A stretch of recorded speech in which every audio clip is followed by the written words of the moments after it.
In this video, I want to talk a little bit about code coverage, since this is something that's going to be reported to you on nearly every assignment going forward.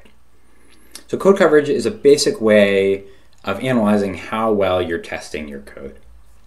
So say we have a function that returns whether or not a value is a multiple of 10.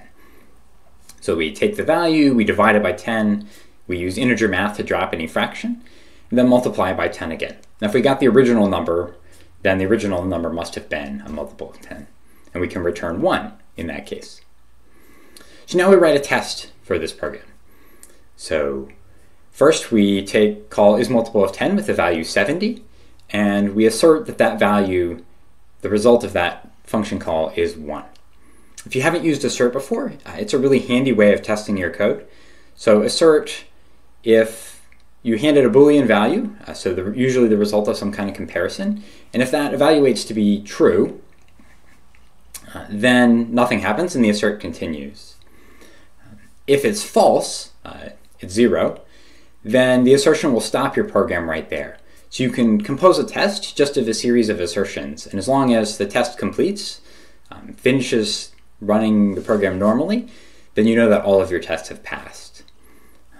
If it fails anywhere, then you'll get a message about that, and you can go back and fix your code. Okay, so first we assert that is multiple of 10 with 70 is true, returns 1. And then we do it again with the value 10. Finally, if both of those asserts pass, then we print a message that all of the tests have passed and we can quit this program. So what code coverage does is to run this main function and count how many times every line of code is executed.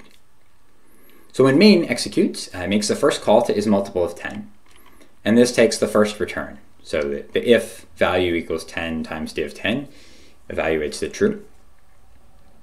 Then it executes the second call to is multiple of 10 with the value 10, and this also takes the first return. Then the program does printf and it exits. So now we can analyze coverage. So how many times was each line of code executed, and was there any code that wasn't executed? The answer to the second question is yes. We never executed the else part of the if statement, and therefore we never did the second return. So this means that there could be bugs in our code which we haven't found because none of our tests actually check that part of the code. So let's add a test to check this. So with this third test, we now achieve 100% coverage. Every line of our function will be executed at least once. But that doesn't mean that we're done with testing. This is so important, I'm going to say it again. Just because you get 100% test coverage does not mean that your code is correct, and it doesn't mean that you're done with testing. In fact, if you look back at this code, it returns the wrong answer.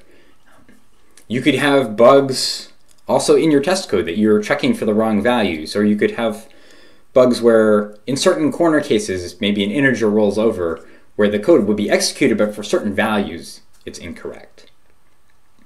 So a code coverage test will tell us if there's code that isn't being executed, which is a good first step. If there's any code that we're not executing, then we definitely need more tests. But just because we have 100% code coverage doesn't mean we're done. And going forward, you'll be required to get 100% code coverage on all of your tests. Gradescope is going to check this automatically. But again, that's only one part of testing your code. And we'll talk more about the rest in another video.